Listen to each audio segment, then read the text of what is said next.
Welcome, wrestling fans, to the Pro Wrestle Machine. From the February 17th and 24th, 2003 Wrestling Observer newsletter. Curt Hennig, whose career was one of the top wrestlers in the world, ended prematurely with a back injury, saw his life end shockingly under mysterious circumstances in a Brandon, Florida hotel room on February 9th. He was 44. Hennig was considered one of the top 5 or 10 wrestlers in North America from 1987 to 91 during a period where he had lengthy runs with both the AWA World Heavyweight title and the WWF Intercontinental title. Born March 28, 1958, Curt was the son of veteran badass Larry Hennig, a burly 6'3", 300-pounder who wasn't a great worker, but was well respected as being one of the tough guys of his era. Larry started his career as Pretty Boy Larry Hennig, known for his late 1960s tag team with Handsome Harley Race and early 70s tag team with Luscious Lars Anderson. He was known later in his career after turning babyface as the Axe, using a form of clothesline as his finisher. Larry the Axe, who got into real estate and retired often, came back to wrestling to team with his son in the AWA and occasionally in Oregon. While completely different inside the ring, the two were very similar outside the ring in that they kept their families away from wrestling. Hennig had 4 children ranging in age from 12 to 23, and had many interests such as hunting and fishing, carousing with his friends that were totally unrelated to the business. Curt Hennig was in the Tampa area for a fair show called Jimmy Hart's All-Star Wrestling, which was also to be a taping of a documentary about what happens to former wrestling superstars after the mainstream has left them behind. Hennig, the Nasty Boys, Greg Valentine, Buff Bagwell, Conan, and Jim Duggan were among those to be featured in a show they were attempting to sell to the Connie Chung people. Hennig was scheduled in the main event on the show against former British bodybuilding champion Ian Harrison. Hart announced before the show to about 400 fans about the tragedy earlier in the day and did a 10-bell salute before doing the show. Hennig had seen Hart on February 6th when he went to the debut of the Crush promotion, an all-women's group Hart was involved with, that did a television taping in Minneapolis. Over the next few days, from his home he did radio promotional work for Hart's show. He flew into Tampa on the evening of February 8th and went out with several of the wrestlers that he had known seemingly forever, including David Cannell, Cuban Assassin, who he had feuded with dating back to early in both men's careers in Oregon, the Nasty Boys, and Valentine. He was scheduled to go out to breakfast the next morning with Mickey J and some others, and then hit the gym before going to the show. Jay called him at about 9:30 a.m. the next day on his cell phone coming to pick him up at the Homestead Suites Hotel. Hennig said he'd had a lousy night, and for some reason, had to go to the bathroom every hour, and got almost no sleep. He said he wanted to sleep in and would meet with him later in the day. Some time later, Cannell came to the room to pick him up to take him to the gym in Brandon, a Tampa suburb, owned by area wrestler Kevin Donofrio, who works as Cyborg. He called his room and nobody answered.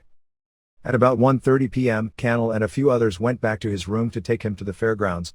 When he didn't answer knocking at the door or shouts to wake up, they asked for a maid to use the pass key to get in. The door was deadbolted shut, but when the door opened, they could see him passed out. They went through a window to get inside and found him not breathing, and immediately called 911. Paramedics were unable to revive him and he was pronounced dead. Results of an autopsy were not available at press time. Police were all over the place investigating, and suspected neither foul play or a suicide, and speculation was that he had suffered a heart attack.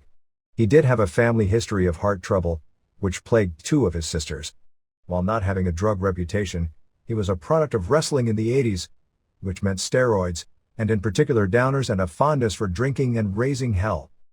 Bret Hart, who spoke to his wife that evening, said that she noted Curt had been having problems with what he described as hiccups and a chest cold that wouldn't go away for nearly 2 weeks, but he had not gotten checked by a doctor.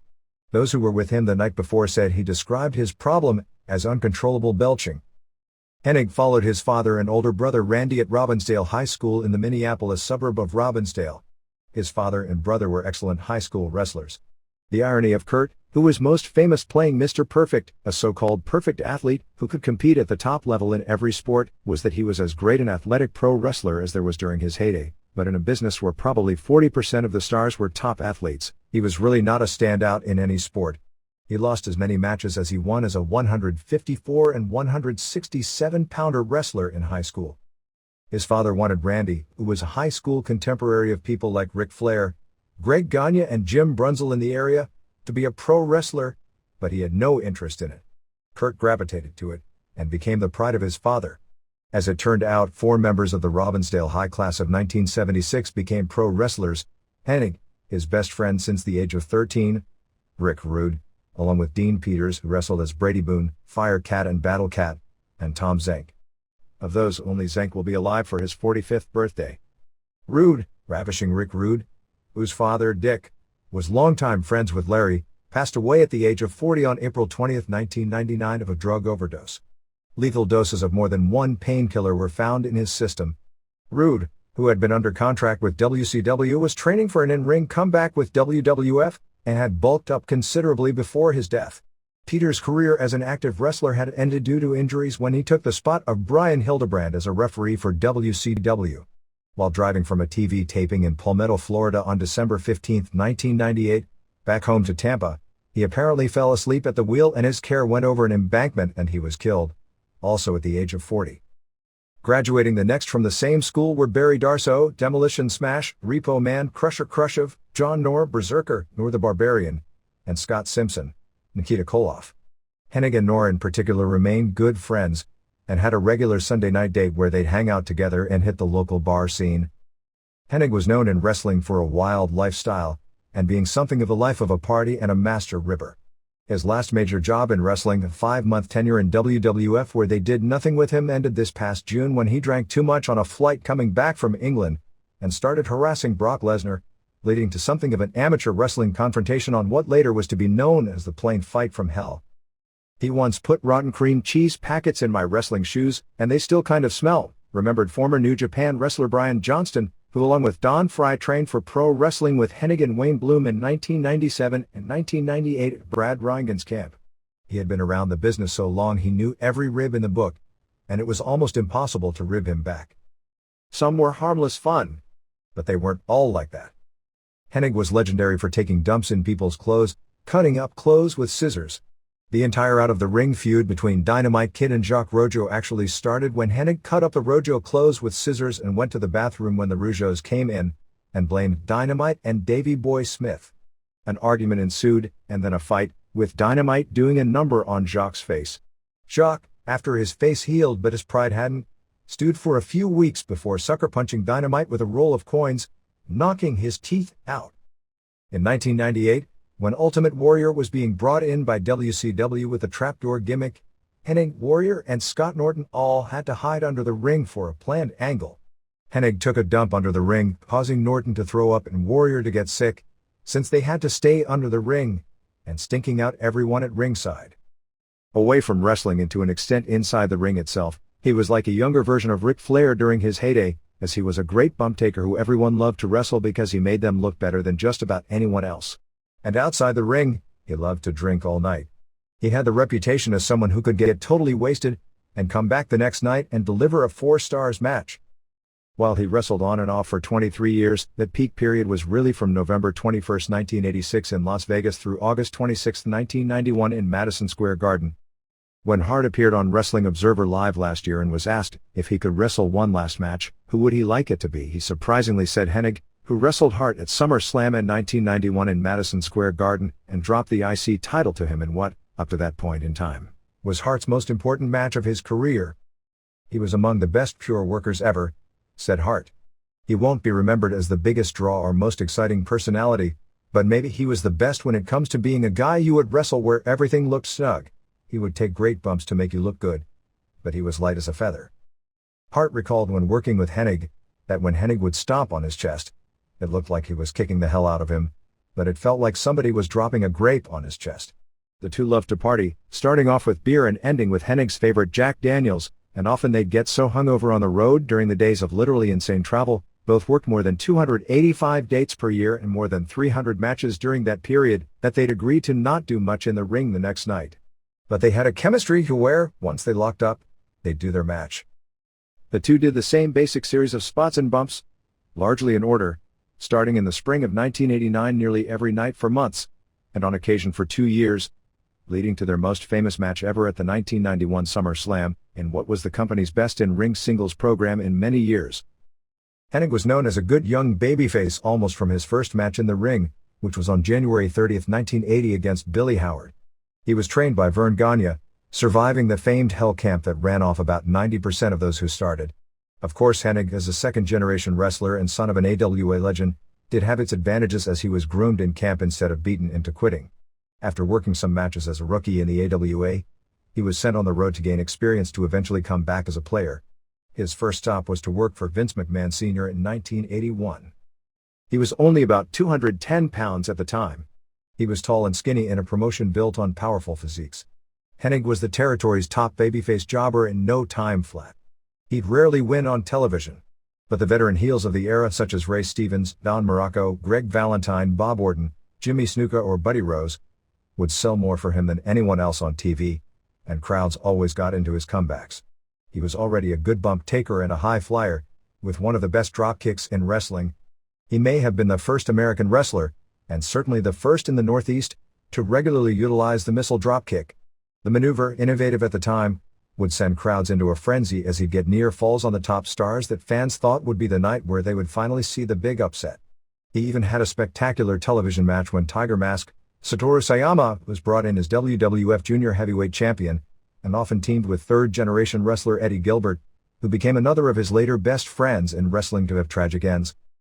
His career took him to Oregon, where he became a main event babyface, holding the Northwest Heavyweight title for 4 months in 1983, as well as the tag team title both with his father and later with Pat McGee, better known as Scott McGee, whose career ended early after suffering a stroke.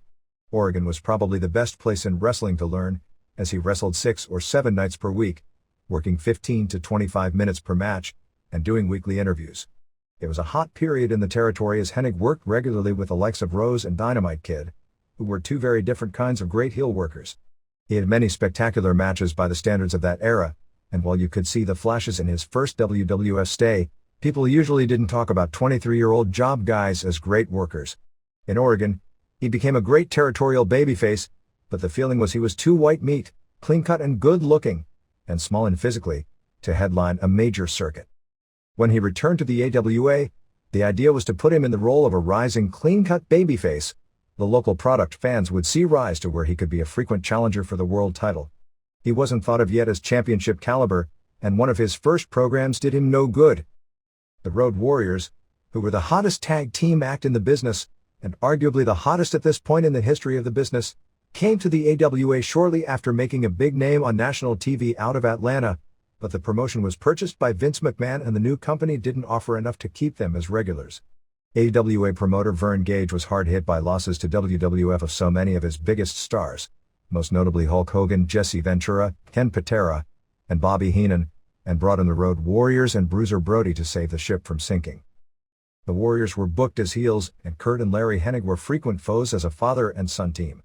But the Warriors were so charismatic, plus they never sold and looked and worked like superheroes, so they killed every babyface in the territory. They didn't sell for Curt because he was too small, believe it or not, and there may have also been an underlying grudge dating back to a rumble among rival high schools when Hennig knocked out a much smaller Mike Hegstrand, Hawk, with a sucker punch. Hennig at the time joked that if he had any idea how big Hawk was going to get, he'd have never done it, but the ring was the payback. The Warriors didn't even like selling for Larry, who was in his late 40s by this time, more than 300 pounds and a longtime legend. But they did learn quickly to sell for Larry. This program hurt Hennig badly. The attempt to give him a pulse as a babyface came by teaming him with Scott Hall in late 1985. At the time, Begania thought that Hall, because he was the same height as Hogan, wasn't quite as huge but had a better physique, was a better athlete and they thought, was better looking. The truth was, promoters at the time wanting to find someone to compete with Hogan were drooling over Hall as the next big thing. Gagne thought he was the guy they could build up to become the babyface to carry the territory. There was one huge problem. Hall, who had only 2 years' experience at the time, may have looked like then TV heartthrob Tom Selleck. They even considered naming him Magnum SH, since Magnum TA had become a huge hit in the Carolinas, but settled for Magnum Scott Hall until the nickname died a quickly and merciful death. But he was a klutz in the ring and had almost no charisma, as funny as that sounds today. They paired Hall with Hennig as a team, since Hennig was going nowhere but they knew he was a good worker. The idea was Hennig would work almost the entire match and carry the team to good matches, and in the process, make Hall a superstar. The two ended up being handed the tag team titles when Steve Regal, no relation to the British wrestler, who held the titles with Jimmy Garvin, quit the company to join the WWF. A fictitious match and result was announced for Albuquerque, New Mexico, which at the time was a city where numerous bouts that never took place seemed to happen in. Hall never did make the grade until many years later as Razor Ramon, and the AWA eventually gave up on him. But thrust into the spotlight, Hennig's career revived. It ended up being Hennig, by this time around 235 to 240 pounds, that would be the guy that would come close but never capture the brass ring in matches against then AWA champion Nick Bockwinkel. Their most famous meeting was on November 21, 1986 at the Showboat Pavilion in Las Vegas, where the faltering AWA was still selling out for its TV tapings in a building with great atmosphere. In a match that ended up airing late on New Year's Eve on ESPN and drew shockingly high ratings, became one of the classic television battles of the decade, the nearly 52-year-old champion in his final classic battle to a bloody 60-minute draw. There was no denying Hennig's ability as a future superstar and probable future world champion at that point. The WWF came calling at this point, and Hennig agreed to go. The Gagnes, having lost so much talent to the WWF at this point, promised Hennig the AWA title, something he'd grown up on, if he agreed to stay. But more importantly, Hennig was becoming one of the last old-school carnies, and he was learning all the important tricks of that life, and of maneuvering as a main event pro wrestler. Fast forward to Super Clash 2 at the Cow Palace in San Francisco on May 2, 1987. By this point in time, the AWA was in rough shape. Bockwinkel was turned babyface since their famous match months earlier, after being turned on by Larry Zbyszko for a title program. But the big show, a much-hyped ESPN taping and billed as the company's biggest show of the year, was headlined by a face-versus-face confrontation with Hennig. The show drew just 2,800 fans, less than half of what the promotion was expecting. To give an immediate indication something was up, they brought in the late Stanley Blackburn, the prototypical old-school company president who played the role of a befuddled but wise man, whose rulings, that always made logical sense, still ended up screwing the faces, to ringside, along with Larry Zbyszko's, who was Bockwinkel's leading rival at the time, and Ray Stevens, who was Bockwinkel's longtime tag partner and a local wrestling legend. After a series of near falls in what built to being a very good match, with the crowd 98% behind Hennig as the young challenger, Zbyszko handed Hennig a roll of dimes and Hennig KO'd Bockwinkel and pinned him in 26 minutes of a 3-stars half match. Even with the obvious heel finish, the live crowd, thinking they saw a title switch, erupted in cheers, which was not the reaction expected. In fact, Stevens was brought out specifically to garner the opposite reaction. Stevens and Blackburn told ref Gary DeRusha what happened, leading to it being announced the title was held up, making it probably the only time fans booed Stevens at the Cow Palace over the previous 18 years. The fans even cheered wildly when Hennig shook hands with Zbyszko, completing his heel turn. The idea was that they were grooming Hennig, after establishing him as a heel, to win the title from Bockwinkel a few months down the line at a Summer Spectacular. But Hennig had other plans. Before the match, when word was out Hennig was being primed for a big push, the WWF started negotiations with him again, since Hennig had yet to get that promised title belt. The idea was agreed upon that Hennig, who was tired of waiting for what had been promised him for 6 months, would do the match, beat the champion on television, and even though he wouldn't get the title, he would disappear and show up on WWF TV, thus embarrassing the AWA one more time. The company had huge plans for Hennig as a wrestling babyface since Ricky Steamboat was falling out of favor when he asked to take a leave of absence as IC champion. The AWA had made a deal at the same time to try and make its champion what the NWA champion had been before Jim Crockett Jr. pulled Ric Flair from the rest of the circuits. Gagne made a deal where the 4 remaining NWA regional offices that hadn't gone out of business, Central States, CWA and Memphis, Pacific Northwest and Continental, would recognize an AWA singles and tag team champions, making it actually the title recognized at the time by the most different wrestling promotions. AWA, after completing that deal, quickly forgot about its belt being held up, as Bockwinkel went to Memphis, Louisville and Kansas City the next week to defend the title. Larry Hennig pressured Curt to once again back out of his deal with the WWF when the Gagne agreed to change the storyline and simply announce the Cow Palace match as a title change. On May 23, 1987, more than 2 weeks after the match, it was announced that the championship committee had voted 4-2 that since there was no evidence of a conspiracy between Hennig and Zbyszko, and that the films couldn't show conclusively that Hennig had used a foreign object to beat Bockwinkel, the tape was shot with that idea on purpose to explain why Bockwinkel simply wasn't getting the belt back, that Hennig was the champion. The last hurrah for the AWA title belt was on May 9, 1988, when Jerry Lawler announced that he would finally win the elusive world title for Memphis, or retire that night, and beat Hennig before 8,000 fans after guest ref Jackie Fargo counted 3 after Hennig was slingshotted into the ring post. The idea was that Hennig would get the title back very quickly in a rematch. But when that didn't happen, he once again started negotiating with WWF. This time he went. There is a wrestling myth that Curt Hennig and Terry Taylor, who both started with WWF in July of 1988, were both up for the berth as Mr. Perfect and the Red Rooster. They were both considered top 10 workers in the US. One got the main event gimmick, and the other had his career ruined. It's not close to true. Both did debut at the same time, but there were no ideas for either of them when they were first signed. By September, Hennig was asking friends to give him an idea for a gimmick because WWF didn't want Curt Hennig, great in-ring performer. A bunch of ideas were batted around, including Curtis Mayhem, the name his friend from AWA days, Paul Heyman, suggested for him before. Late in the month someone came up with the idea of Mr. Perfect. Falling on the heels of the successful $1 Million Man gimmick the previous year for Ted DiBiase, he was introduced by a series of vignettes. He would be shown playing various sports, and using either trick photography or a million takes, supposedly bowling 300, hitting a hole-in-one in golf, hitting mid-court shots on the basketball court, who in pool, hitting every ball in the pocket on a break. Perhaps the campiest was when he threw a pass 50 yards and then caught it himself, always ending by saying he was the perfect athlete. Mr. Perfect was born, and probably would have died quickly if someone other than a great wrestler was put in the role. Hennig turned out to be the right guy to a degree. The initial success of Mr. Perfect is also better remembered than it actually was. When he finally showed up at arena events, it was to little reaction.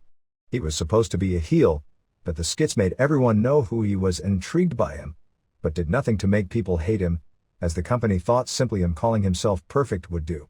His fast track to the top for matches with Hulk Hogan was slowed down greatly. Instead, he wound up mainly winning prelim matches using his Perfect Plex, later called the Hennig Plex, a fisherman's suplex made famous in Japan by Kuniaki Kobayashi. While Hennig credited Harley Race, who used the move in the WWF before Hennig, for the move, it was actually suggested to him just before he went on a tour with All Japan in 1988 as AWA champion for a match with Tiger Mask, Mitsuharu Misawa. Japanese reporter Jimmy Suzuki told him that his axe finisher wouldn't cut it in Japan, and the fisherman suplex came up, although even then some were against the idea of a world champion using a move made famous by a mid-card wrestler from a rival promotion. Of course, by the time he hit WWF, that wasn't a political issue. After beating the Blue Blazer, Owen Hart, in a disappointing match at the disappointing WrestleMania V show, he wound up programmed with Bret Hart. While both were being pushed, there was more investment in Hennig because the idea was always to eventually get to Hulk Hogan versus Mr. Perfect, even if it was going to come a lot later than originally planned. So he was supposed to go over in the matches. I was let down because I was starting to get a singles push and they wanted him to go over, remembered Hart. He told the agents on the first night that he didn't want to beat me. We worked out a match where we'd do a 20 minutes Broadway, and I'd ask for 5 more minutes. He'd refuse. I'd turn around and he would beat the crap out of me. I'd make a comeback. He loved that ending and insisted on doing it every night. He thought it got him more heat than he'd get beating me. It was an amazing gesture at the time. The program ended up establishing Hart as a higher-level singles star. By the time it was over, Hennig was deemed ready for his program being fed to Hogan. But it didn't start out as it seemed. By this point, Hennig and Hart were considered right at the top of the list of the best in-ring workers in the company. When the company decided to go with the program, a lot of people were talking about it, and the first night, most of the wrestlers on the card stopped what they were doing to watch the match. "We had a stinkeroo," said Hart. "A 20 minutes Broadway. We couldn't get it going. We were both way off. The crowd was flat. We struggled through the match and even messed up some of our spots. We both came back to the dressing room hanging our heads. I think we both looked at each other and thought, he's not nearly as good as I thought." It ended up a lot better the second night. While everyone remembers the SummerSlam match as a classic, neither thought it was their best match. Hart remembered the top bout between the two being one night in Anchorage. He also remembered tearing down the house in Sacramento, at which point Hogan felt Hennig was ready for the big program. "We did the exact same match on and off for a year," said Hart. "The same spots, almost identical. We did almost the same match at SummerSlam 2 years later." But while Mr. Perfect carried Hulk Hogan to some of his best matches ever as WWF champion, it was not a big drawing program. Their first Madison Square Garden meeting on January 15, 1990 drew 11,500 fans, the smallest crowd for a Hogan title defense up to that point in time, and a later tag match with Hogan and Brutus Beefcake vs. Perfect and the Genius, then manager Lanny Poffo, came back with 13,800. Aside from drawing one major house, a near sellout for a handicap match with Hennig and Genius vs. Hogan in Los Angeles that nearly sold out the sports arena, it was a disappointment at the gate. His program with Ultimate Warrior drew even less, although he was good enough that he was able to get a lot more out of a Warrior match than most. It turned out to be one of the reasons the decision was made Warrior as champion wasn't working. An October 19, 1990 MSG show headlined by the Texas Tornado vs. Mr. Perfect for the IC title drew 5,500 fans, the company's worst crowd in its premier arena in 21 years. The failure of Perfect on top to be a big draw, even though he was arguably the company's best wrestler at that point, was blamed on him selling so much that he made everyone look good, but people didn't believe he had the ability to beat the superhero babyfaces, who never even sold offensive moves, put over by guys who looked stronger. After Ultimate Warrior, the IC champ won the WWF title from Hulk Hogan at WrestleMania VI, a tournament was held for the vacant title. Mr. Perfect, by this point managed by Bobby Heenan, pinned former champ Tito Santana in the finals at a TV taping on April 23, 1990 in Austin, Texas. When Heenan first gave up managing, Perfect was managed for a short period of time by the coach, a failed gimmick for 70s star John Tolos. He dropped the title on August 27, 1990 to the Texas Tornado, a rapidly fading Kerry Von Erich, but Von Erich ended up as a failure and Perfect got it back on November 19, 1990. His biggest program before Hart, in 1991, came with the Big Boss Man, Ray Traylor, who out of the ring turned out to be one of his best friends and running buddies. Hennig, after his match in Tampa on February 9, was scheduled to go to Georgia and spend a few days hanging out with Traylor. In those days, plans for title changes more often than not were formulated months in advance. The company had already decided to start pushing Hart as a single and having him beat Perfect for the IC title on August 27, 1991 in Madison Square Garden, weeks before Perfect suffered the injury that ended his career as one of the best in the business. He already had bad knees, and all the bumps were taking their toll on his back. Hennig claimed he was taking a whip into turnbuckles that weren't aligned correctly when his back went out in a match in late June, some 9 weeks before he was to drop the title. He suffered a broken tailbone along with a bulging disc in his lower back. He was supposed to be out of action for an indefinite period of time. McMahon, who a few years earlier had literally had Dynamite Kid go to the ring in a wheelchair so the tag titles would be dropped in the ring, insisted to Hennig that he come back for the pay-per-view match because in those days he had the attitude that titles had to at all costs change hands inside the ring. McMahon told Hennig he could do a 1 or 2 minute match if he had to. He just wanted Hart to get the win inside the ring as opposed to Hennig forfeiting the title, but after a few months off, when he showed up in New York, he decided to go out with a bang. Hennig came back with a show-stopping performance that many considered the company's best match since the Randy Savage vs. Ricky Steamboat WrestleMania match 4 years earlier. Perfect tapped out to Hart's sharpshooter in 1803, which also got the holdover completely as a submission that worked on the major stars, and Hart was off and running. At the time, it was unclear if Hennig would ever wrestle again. He was advised at one point to have major back surgery, or perhaps even spinal fusion. He never had the surgery. He ended up replacing Heenan, who felt he couldn't do an adequate job as a manager due to his neck problems, as Ric Flair's manager. Later, when the company was left in a lurch when Warrior and Davey Boy Smith were fired, he was brought back as a babyface to work against Flair, including the January 18, 1993 match, which aired 1 week later, at the Manhattan Center in a loser leaves town match which many credit as the match that put Monday Night Raw on the map, with a high-stakes main event on the second episode of the show. Hennig wrestled on and off for the next 10 years, most notable for collecting a huge settlement on a Lloyd's of London insurance claim for a career-ending back injury. He had several retirements from the injury, and several comebacks. He was a lot bigger and thicker, but sacrificed in mobility, ranging in weight from 245 in his best shape, to probably 265 to 270. He understood the business of his father, and of his early career, but old-school wrestling that he learned was dead, and he didn't like it.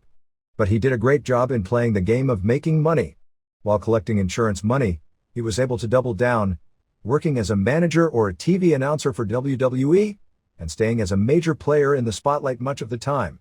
He'd get himself back into the picture, such as the time he did a long build-up for a match with Triple H that was supposed to put Triple H over, and on the eve of the match, jumped to WCW for $750,000 per year. He did nothing of note and showed his talents just enough so you knew that he had them when he wanted to show them, but didn't care to do that all that often. He did get a couple of title reigns, holding the WCW tag titles and US belts when they meant a whole lot less than his IC title of years earlier that he's far better remembered for. He was out there to have fun, and in WCW, frustrated as everyone was with being part of the product, became a major part of the party atmosphere that wasn't conducive to productivity. He even had a comeback as a cult babyface, even though he was meant to be a heel and not meant to get over, as part of the West Texas Rednecks, getting airplay on some country stations for the song Rap is Crap. His last major move was being groomed by the XWF in late 2001 as their top heel, including bumping like crazy one last time for Hogan. This ended up being the impetus for WWF surprisingly bringing back Mr. Perfect for one day only, apparently just to mess with XWF, and shockingly pushing him as one of the final three in last year's Royal Rumble, allowing him to hold his own at the end with the company's big guns, Steve Austin, Triple H and Curt Angle. For that match, he looked like he had found the fountain of youth and the Mr. Perfect people had fondly remembered but hadn't seen in years was still alive and kicking. That garnered him a contract, leaving XWF holding the bag with a bunch of tapings built around a guy who wasn't there. It was almost apropos in negotiations with Hennig because of how it mirrored the attempts they had unsuccessfully at first made to sign Hennig a generation earlier, but a week later, after signing him up, they seemed to give up on him. He didn't do anything to make any sort of an impact before eventually being fired 5 months later. While he was able to script the late 80s inside the ring to be one of the game's best performers, and able to script the 90s, well, aside from the deaths of so many of his close friends, even more impressively outside the ring by conning the system to make a ton of money while having more time with his family than almost anyone else. Ultimately, his ending couldn't have been scripted worse. His last run on NWA TNA, where he didn't look like he cared a great deal, ended on January 8th with a forgettable pole match with David Flair where he decided to not even climb the pole to win in a 2-minute match, was hardly the way he would have wanted to go out if he could have scripted it. February 24, 2003. Curt Hennig used to brag to his friends that he had a horseshoe up his ass because he was so lucky. And friends, dumbfounded how Hennig would routinely hit jackpots on quarter slots and manage to make big money from wrestling without giving up his family and hanging out with his friends, were even more shocked when hearing that he had passed away. For Bobby Heenan, who Curt would always say was like a second father to him, it was eerie, reminding him of the death of Heenan's favorite traveling partner, Ray Stevens. "He called me last week and it was strange," said Heenan. "It was like Ray Stevens, who never called me, other than to say pick me up at 5. Stevens called me the day before he died. He said he just wanted to talk. I'd known him for 30 years and he never called to talk. That's just how he was. Curt called last week and I wasn't home. He left a message saying that he just wanted to see how I was doing." Heenan, like many of the wrestlers who worked the AWA during the 60s, had known Curt since he was 10 years old as one of the 3 boys in the Hennig house. Randy, the oldest, was the best amateur wrestler in the family, but had no interest in pro wrestling. Jesse, the youngest, tried pro wrestling, but it never worked out. "Curt was a better person than 99% of the people on this planet," said Don Fry, who was, like Brock Lesnar, originally trained for pro wrestling by Hennig and Brad Rheingans. "He's a lot better person than I am. He and Ric Flair were the best workers who ever lived." Autopsy results of what caused the death of Hennig at 44 won't be finalized for approximately 2 months, awaiting toxicology reports. Tom Zenk, the last survivor of the 4 wrestlers who graduated in 1976 from Robbinsdale High, first met Hennig in 1974 when both were sophomores in high school. He actually knew Hennig's wife, the former Leonice Leonard, nicknamed Saint Leonice by more than one wrestler for being what some consider the perfect wrestler's wife, which is probably among the harder occupations in the world, dating back to 2nd grade in Catholic school. He was shaken up for days, getting a phone call from former wrestler Joey Mags Magliano when he got back from work on February 10th, remembering Leonard running around in pigtails in the 2nd grade, and thinking now she's a widow with 4 children. Zenk thought growing up was tough for Hennig because as an athlete, he had a lot of pressure on him because of his father and older brother. Larry Hennig and Vern Gagne both had attended Robbinsdale High in a previous generation and become high school football and wrestling stars and local pro wrestling legends long before Curt entered high school. That legacy probably explains why 7 different guys from their school in Hennig's era ended up at one time or another on the WWF roster during the first big era. Larry had kept the family at home in 1973 to 74 when he went to the WWF as a heel, doing a program with then champion Pedro Morales. In 1975, Larry recognized there were only going to be one hometown hero in the AWA, and it was the owner of the company, who wasn't going to step down. He brought his family with him to Scottsdale, Arizona, and Curt spent his junior year there as his father attempted to start a wrestling territory based out of Phoenix that didn't take. Curt lost as many matches as he won as a high school wrestler that year. He returned to Robbinsdale High as a senior and played football as a linebacker and wrestled. He lettered in both sports his senior year, but was nothing close to a star in either sport. Because he was so athletic in the ring as a pro wrestler, those close to him say he was a late bloomer when it came to athletic ability, and among wrestlers had a very competitive streak when it came to things like golf, darts, which he was an expert in, and pool.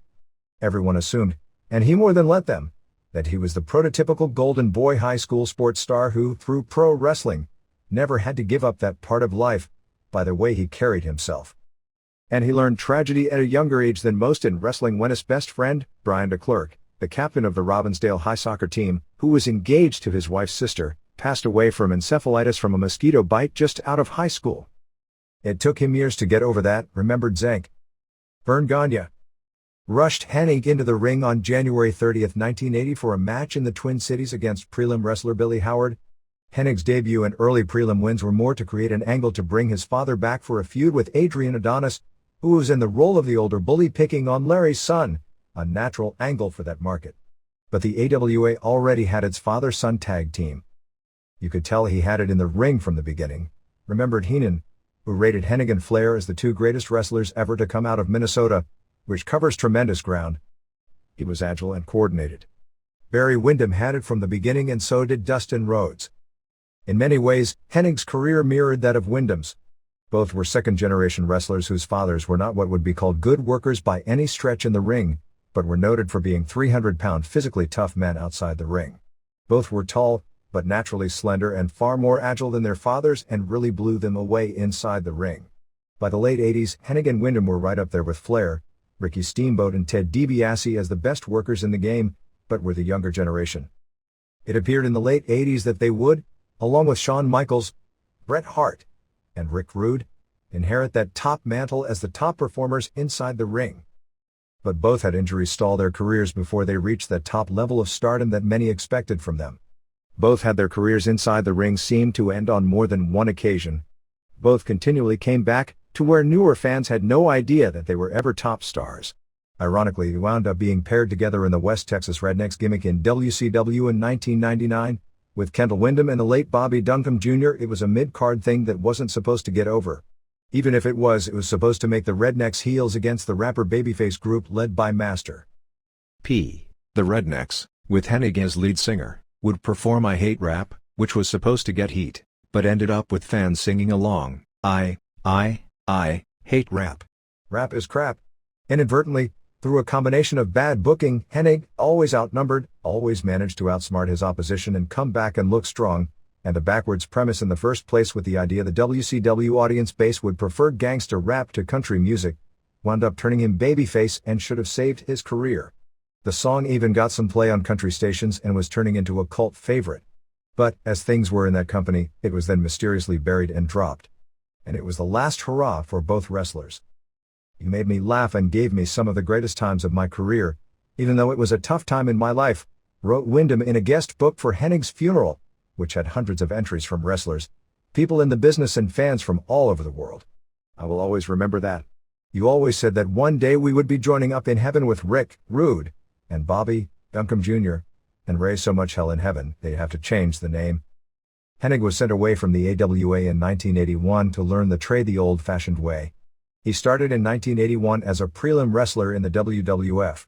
His first match in Madison Square Garden, where his father main evented 8 years earlier, was on June 8, 1981, beating veteran jobber Johnny Rodz, and followed it up with a win over washed-up former Japanese legend Shozo Kobayashi, as well as wins over Baron Shikluna and Joe Cox and a loss to Mr. Fuji. Then, in probably the best place to learn at the time, went to the Oregon Territory for Don Owen, debuting on January 16, 1982. At the time his family remained in Minnesota. Hennig had met Buddy Rose, who had been the biggest star in Oregon for years, when both were in the WWF. Rose opened the doors for Hennig to come into Oregon. As soon as he did, Rose made Hennig a local star by putting him over on his arrival and feuding with him. Although Rose put him over at first, he mainly worked prelim matches. Hennig's first championship belt was when his father came out for a week to visit him. It was a natural program, with heels Rip Oliver and Matt Bourne double-teaming the newcomer to the territory. And his big father, an old-school type who knew how to cut a believable promo, saved his son and won the tag titles for a few days.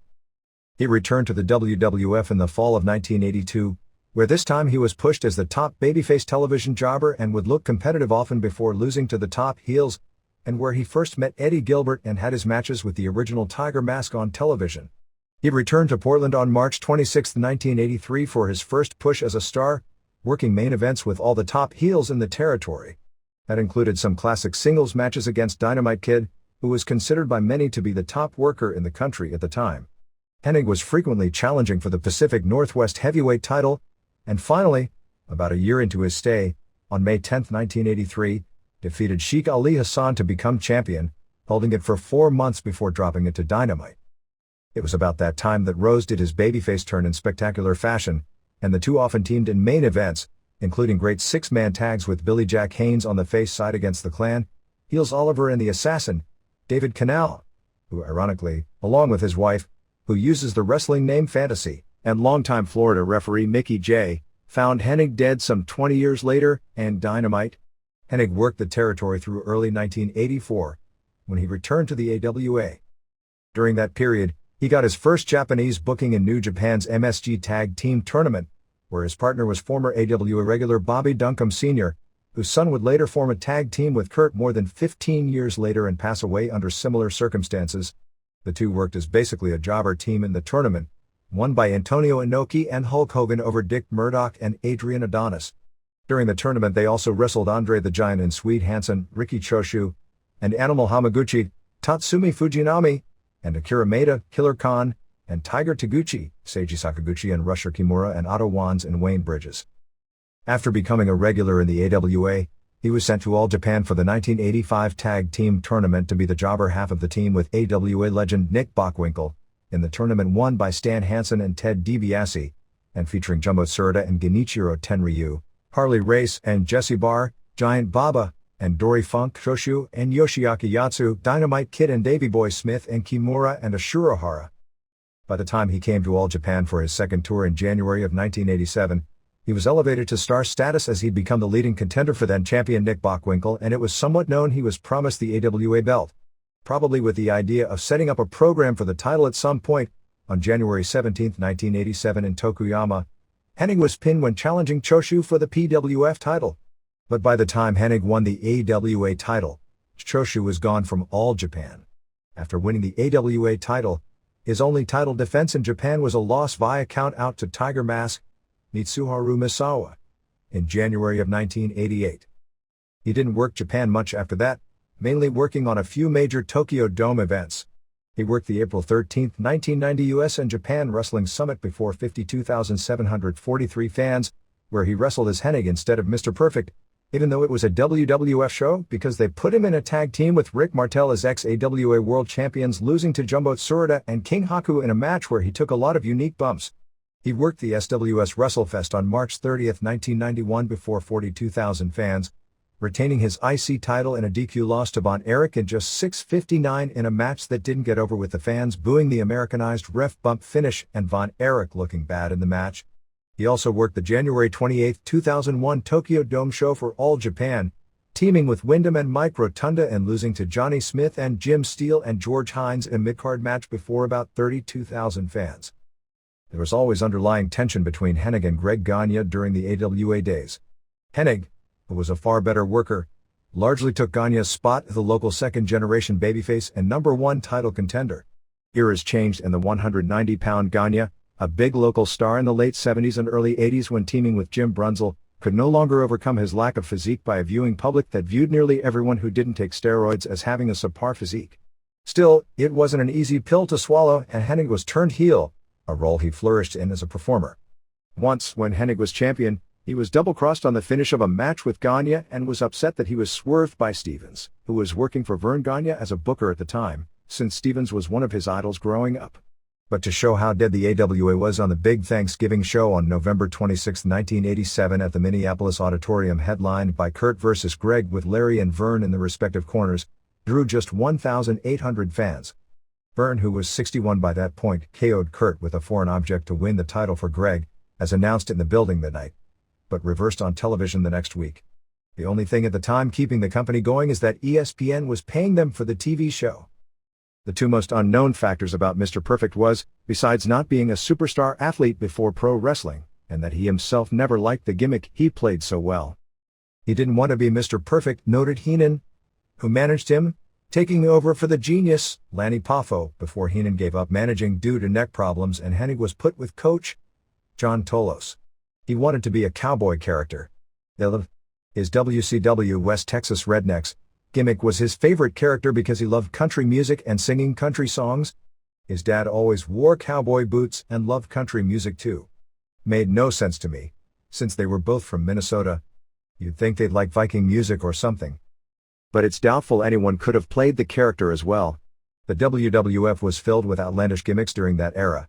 Deep down, everyone knew that Kamala wasn't really from Uganda and that Honky Tonk Man didn't really believe he was Elvis. But a lot of people did believe Ted DiBiase was rich, and that Curt Hennig was one of the world's most gifted athletes. Shawn Stasiak, a decade later, flopped when given the same role in WCW, The Perfect One, by Vince Russo. Hennig's role was to put him over and theoretically pass the perfect gimmick torch to him. Hennig begrudgingly did so in the ring, but it only underscored it was the guy playing the role that made it work, not the gimmick he played. His style at the time was to make the babyfaces shine by taking big bumps. Often at the time compared with Flair, Hennig was bigger and came across more athletic and took more outlandish bumps, but didn't have Flair's charisma. While many of Flair's big moves were spots that you could see coming, Hennig's knack in his big spots was that fans didn't see where the spot was going. Two of his trademarks were where he begged off backwards and not seeing where he was, would crotch himself on the ring post, and when he'd hurl the ropes into the ring and trip and fall on his face, which most in the crowd, at least the first time they saw it, actually believed he'd really tripped on accident, which made it more fun since he claimed to be perfect. He was also known for what later became a lucha spot, where his opponent would sweep his leg as he held onto the ropes and he'd take an exaggerated bump on his neck. "We called it the Hennig," said Fry, who noted that he and Johnston tried to work it into their repertoire when they feuded in Japan in 1998. Among the wrestlers, he was the ring leader. As the best worker in the locker room during that era, he ran the show after hours as the life of the party, and terrorized both suspecting and unsuspecting wrestlers with his ribbing. He'd shave the eyebrows of younger wrestlers if they had passed out from too much partying.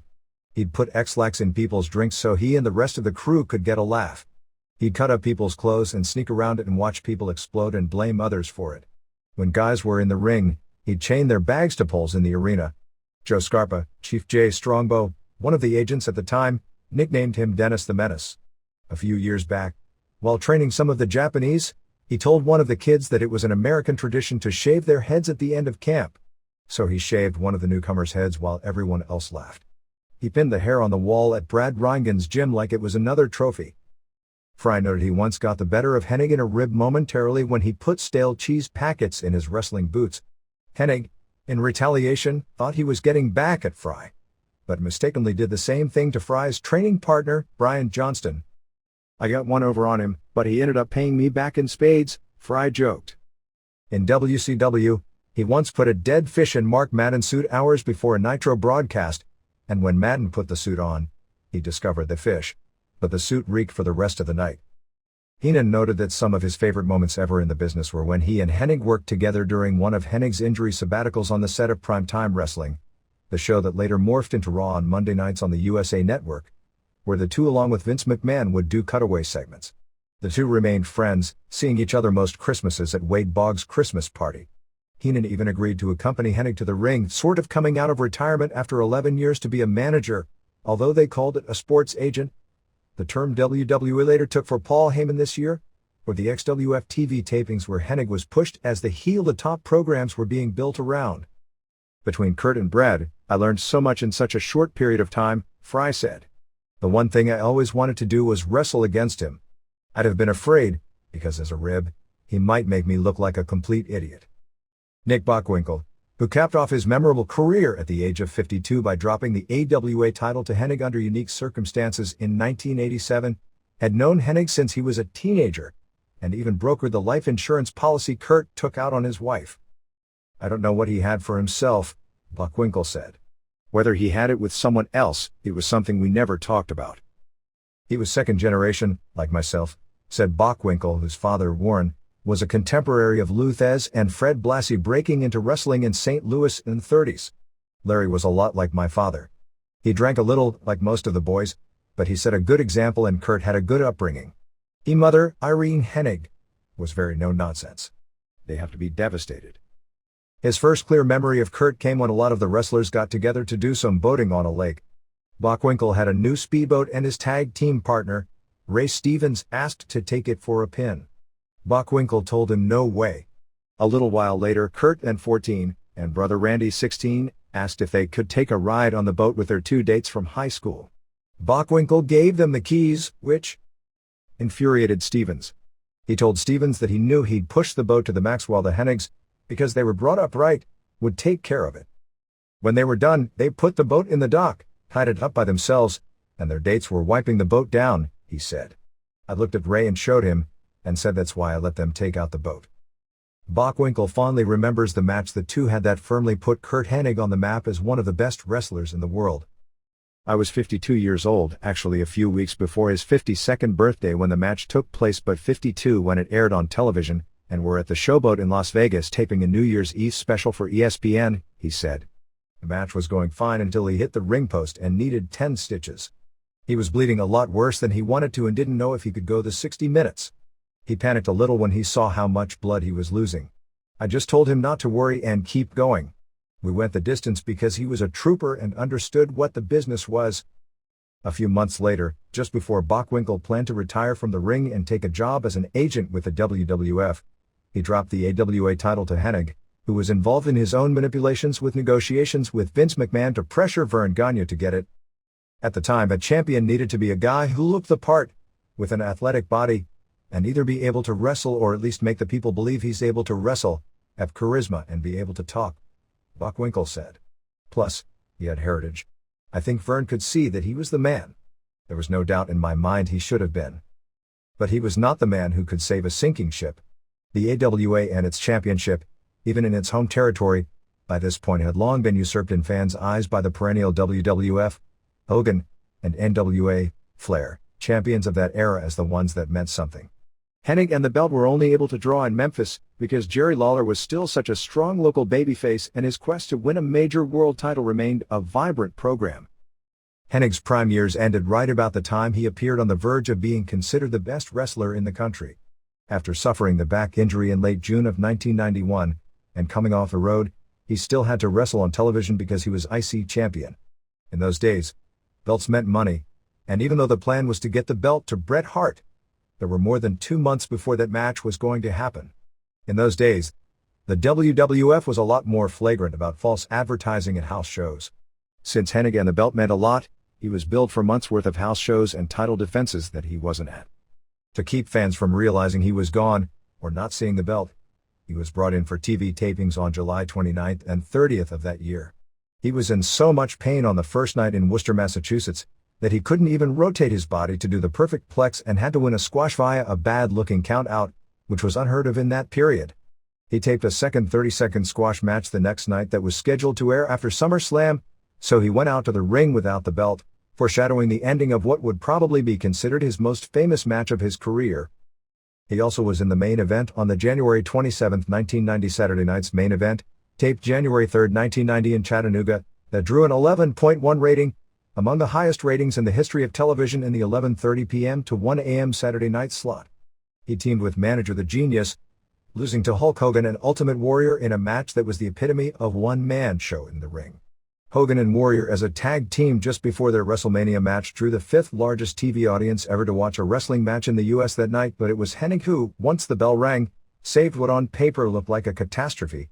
He headlined the next SNME, airing on April 28, 1990 from Austin, Texas, losing to Hogan in 7:58 of a Hogan formula squash, but well above the usual levels for such a match, due to Perfect being a better worker than almost all of Hogan's foes. Mr. Perfect had first won the IC title on April 23, 1990 in a tournament final over Tito Santana, but was not publicly recognized as champion until the match aired on May 19. It was a unique tournament in that the finals were taped before some of the first round matches were taped. He was scheduled to lose the title to Brutus Beefcake at SummerSlam on August 27, 1990 in Philadelphia, but Beefcake suffered severe injuries in a parasailing accident on July 4, 1990, and Kerry Von Erich as the Texas Tornado was brought in for the spot. While Hennig was the master of making people look good, Von Erich, who had lost half of his foot years earlier in a motorcycle wreck and whose drug problems had gotten out of control, was unable to be carried by this point. The bout only lasted 5:13 and was a bad match. After poor house show matches around the country, it was quickly recognized the decision was a mistake and the belt was put back on Perfect. The switchback took place on November 19, 1990 in Rochester, New York at a TV taping when Ted DiBiase hit Von Erich with the title belt, setting up a Perfect vs. Roddy Piper program. After the loss to Hart in Madison Square Garden, it appeared Hennig's career as an active wrestler was over. He was making his regular wrestling salary through disability insurance payments from Lloyd's of London, while remaining in a featured TV role, having taken over for Heenan as the manager of Flair just a few months after his loss to Hart that appeared to end his career for the first time. A year later, Ultimate Warrior and Davey Boy Smith were fired just before the 1992 Survivor Series, allegedly for using growth hormone to beat the company's steroid tests, when they were two of the four top babyfaces. Left in a lurch, McMahon agreed to buy out the remainder of Hennig's insurance settlement to get him back in the ring since business was already on a dangerous decline and he needed a top babyface. Because of the nature of the times in wrestling, McMahon's top stars couldn't have steroids written in neon letters on them. A rushed angle, with no build-up, was set up on Primetime Wrestling, the show that aired in the time slot now occupied by Raw, where Heenan, who did a masterful job, and Perfect got into an argument leading to Perfect turning face and agreeing to team with Randy Savage against Flair and Razor Ramon, winning via DQ in the November 25, 1992 match in Richfield, Ohio. Hennig hadn't had time to get back into his best shape and was rusty in his first match back after 15 months off, but they still had a good match. It was probably a bigger draw than the title match, but inside the ring it was overwhelmed by the classic Hart vs. Michaels come-on event. Probably no wrestler put Vince McMahon through more hell as a promoter during the 80s and 90s and got so little long-term heat and for doing so. But that was symbolic of his personality, as people would note that Hennig would go into bars and become a catalyst for people wanting to kill him, but have a knack for immediately getting the heat off him and making those same people moments later laughing around over drinks with him. Once, in 1993, on a snowy night in Connecticut when Hart was WWF champion, Hennig let what were probably his inner feelings out, saying that if he hadn't had the back injury, it would be he who was in that spot as the top guy in the company. Soon Hennig and Scott Hall were arguing with Hart. Moments later, Hennig and Hart were drinking and laughing together, although Hall apparently took things too seriously and smashed the window of the person's car Hart was with. Much like his friend Rude, Mr. Perfect was far better both as a worker and personality as a heel.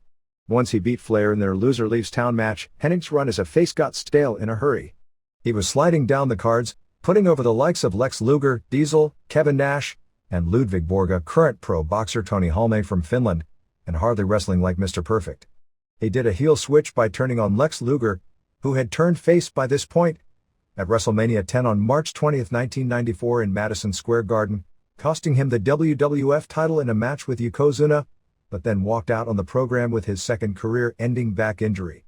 He was again getting paid twice, collecting on disability insurance, while working as a television announcer on Superstars of Wrestling, the company's top syndicated show, during a period when syndicated television still meant something. He was brought back as a character in 1996 for a run as the manager and mentor of Hunter Hearst Helmsley, to give Helmsley his superstar rub, since the heel announcer in those days was one of the highest profile personalities in the company. The wrestler now known as Triple H was playing the role of a Greenwich snob, whose gimmick was that he came to the ring with a different centerfold model every week. They set up a program where Mr. Perfect and Helmsley had a falling out, with Mr. Perfect threatening to come back and teach him a lesson. Mr. Perfect cost Helmsley television losses to the likes of The Stalker, Barry Windham in a gimmick that died a horrible death, and Freddie Joe Floyd, Tracy Smothers doing an Okie gimmick pattern after the fact that Jack Briscoe's real name was Fred Joe Briscoe, and Gerald's real name was Floyd Gerald Briscoe. They spent weeks building up the October 21, 1996 episode of Raw from Fort Wayne, Indiana, continually comparing the return of Mr. Perfect to the ring for his grudge match with the recent return of Michael Jordan to the NBA.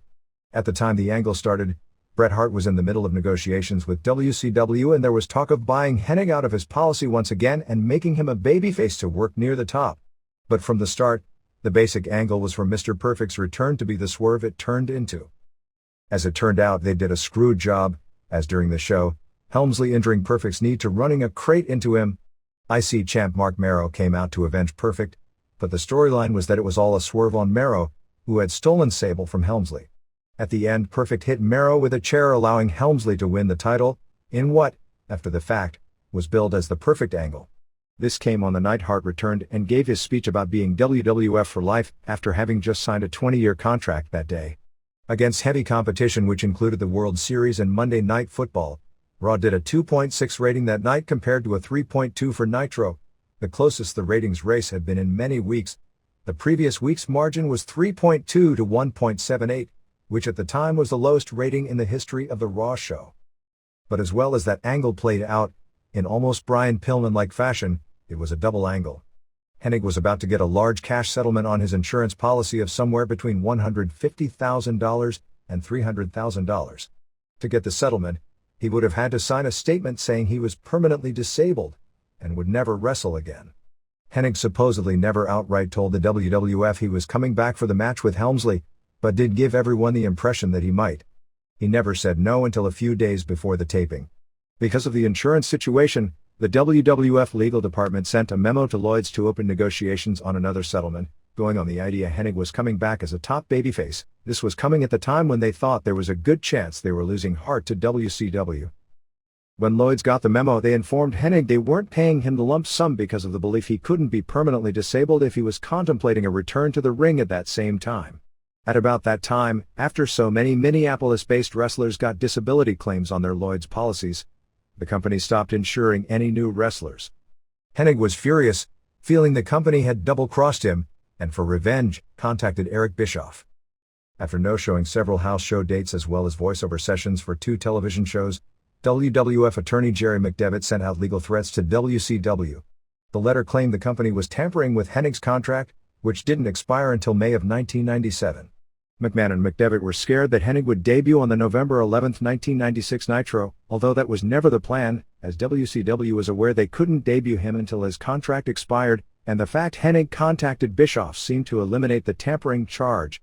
After a meeting with McMahon, the two verbally agreed to work things out as McMahon offered him a 5-year contract with a $300,000 downside guarantee, which by the standards of a business that had yet to rebound, was huge money. McMahon felt whatever bad feelings there were had been settled, since he was guaranteeing Hennig more money than he would have made through his disability policy. Hennig started training to return at that point with Reingens. Bischoff then offered Hennig a 3-year contract at a significantly higher figure. Hennig never told McMahon about the negotiations. Hennig then no-showed an autograph session, the company's annual Hall of Fame dinner, the Survivor Series pay-per-view, and a voice-over session for Superstars, a unique way of letting McMahon know he had jumped to the opposition. After sitting out waiting for his contract to expire, Hennig debuted the next year in WCW, billed as Minnesota's greatest athlete, a takeoff on the gimmick Gene Kiniski did in the 60s as Canada's greatest athlete. He came in first as a mystery tag team partner for Diamond Dallas Page, who he never seemed to have much respect for, thinking Page was a wannabe because of their similar looks, and he was from the old school where the idea that someone would script out a match on paper and memorize it was a mark, his nickname for Page. He was then being groomed for Arn Anderson's spot in the Four Horsemen, with Anderson doing one of the great interviews of that era to set up what was an obvious swerve. Hennig turned on the Horsemen on September 14, 1997 in Winston-Salem, North Carolina, costing the Four Horsemen, Flair and Hennig and Chris Benoit and Steve McMichael, a War Games match with the NWO, Kevin Nash and Conan and Six and Buff Bagwell, by smashing the cage door on Flair's face, an angle designed because Flair was getting a facelift. The angle would have worked had it played out with the Horsemen getting revenge, but that never ended up happening. And for that reason, it was the beginning of the end for WCW in the Carolinas market. The next night on Nitro in Charlotte, McMichael, going for revenge, was pinned cleanly by Hennig for the U.S. title with a fisherman suplex. He lost the title to Page on December 28, 1997 at the famed Starrcade show in Washington, D.C. to Page, with the Hogan vs. Sting match that ended up being the peak of the company on pay-per-view. Bockwinkel, who worked for WCW as an agent around that time, was alarmed at how the business changed. You had guys taking steroids during the day just to get to the gym, he said. Then they'd rush to the airport and catch a flight. They'd wrestle that night. They'd need downers to get to sleep, only to wake up the next morning and do it all again. You can't push the machinery for years like that. Every engine used in the Indy 500 won't be around in 20 years. Zenk echoed similar thoughts. You can't run the engine that hard when you're middle-aged. With the exception of the Rednecks angle, Hennig spent the remainder of his career in WCW as a B-level heel, usually as one of the uncool members of the NWO. His final hurrah was on November 21, 1999 at a pay-per-view show in Toronto.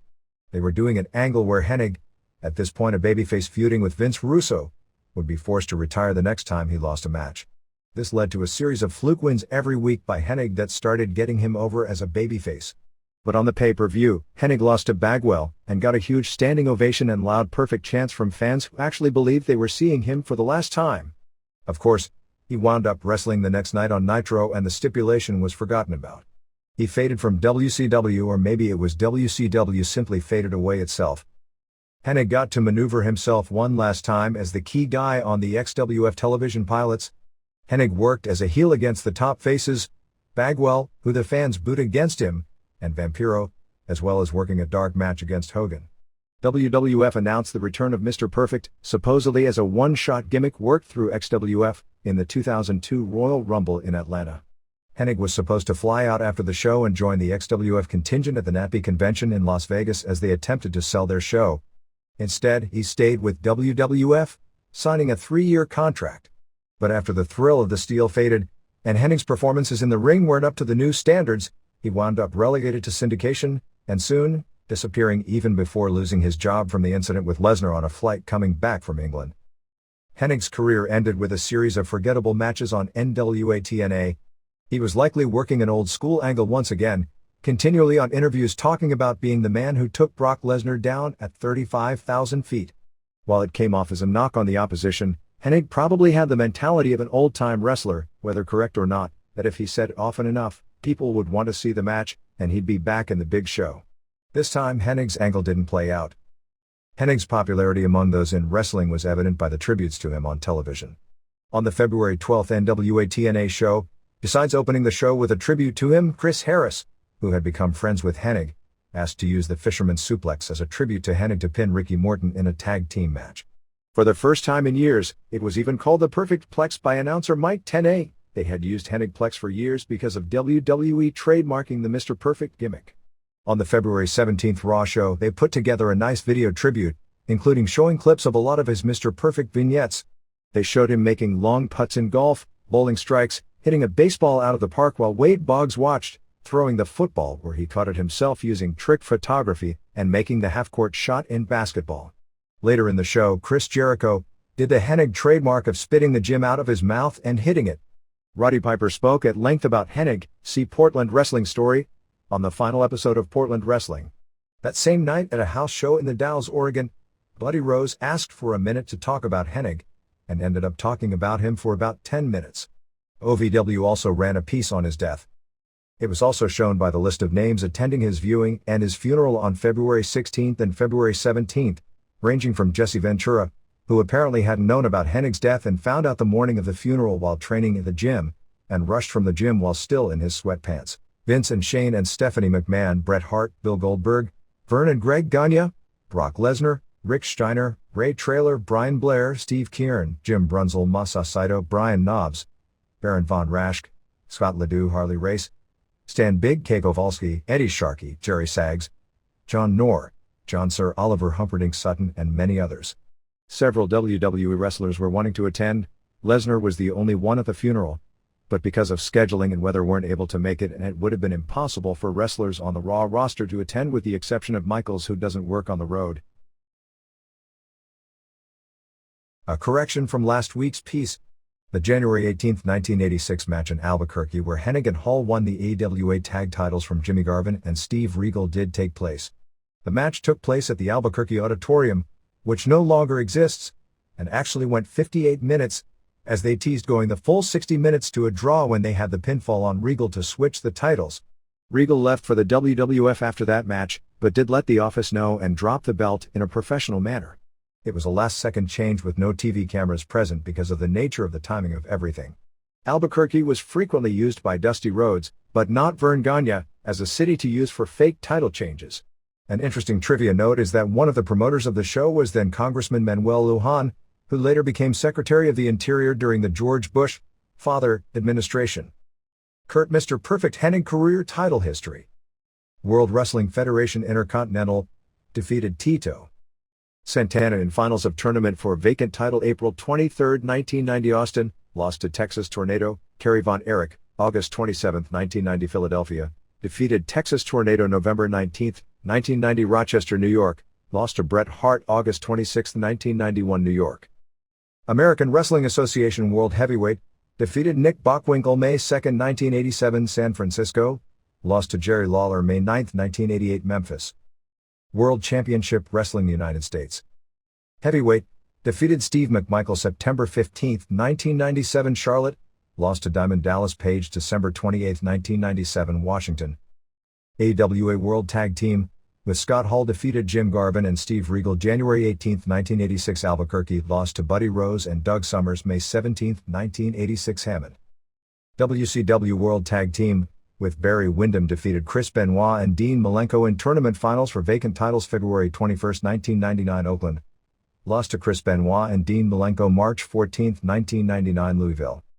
NWA Pacific Northwest Heavyweight, defeated Sheikh Abdullah Ali Hassan, Jack Kruger, May 10, 1983 Portland, lost to Dynamite Kid September 7, 1983 Seattle.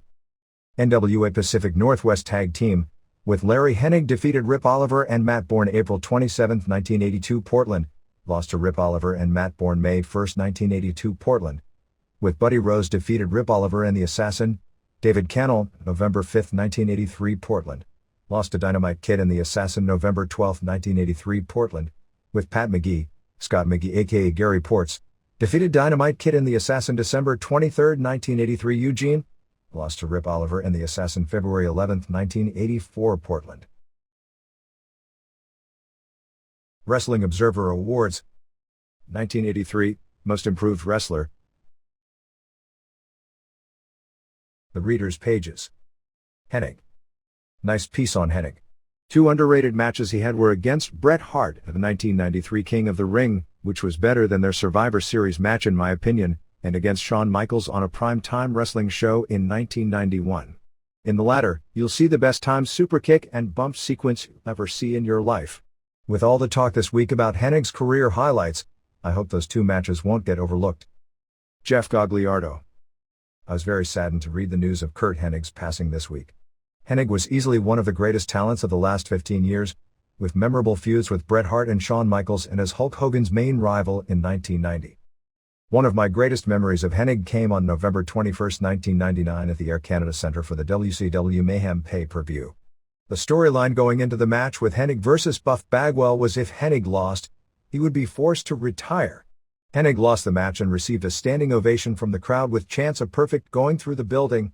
Being that it was WCW, they barely acknowledged the chants, cut away right after the match, and to make things even better, he wrestled the very next night on Nitro, turning heel to join Vince Russo. The lead up to the match was great and the climax was awesome, and it was a memory I choose to remember Curt Hennig by. John Pollock. How can so many young pro athletes die without the mainstream media picking up on it? Why are so many of my favorite wrestlers from the 80s and 90s now dead? It amazes me when I think of it. Rick Rude, Davey Boy Smith, Brian Pillman, and now Curt Hennig. I'm in utter shock and disbelief right now. I'm sure it wasn't natural causes that took Curt's life. I truly hope the media blows this shit wide open and another son, friend, or father so young. It means the industry has to go down because of it, so be it. Nick Kanai. No more than 3 weeks ago, I was in the process of compiling all my wrestling archives and my girlfriend sort of scoffed at not only what I was doing, but the ridiculous amount of tapes I had to do it with. Armed with her limited knowledge of what she sees on TV passing for professional wrestling today, she asked me how I could be so into this stuff. I replied today's WWE is not the pro wrestling I used to watch, and she asked me to give her an example. For whatever reason, the Mr. Perfect vs. Bret Hart match from SummerSlam 1991 popped into my head and I showed her the match.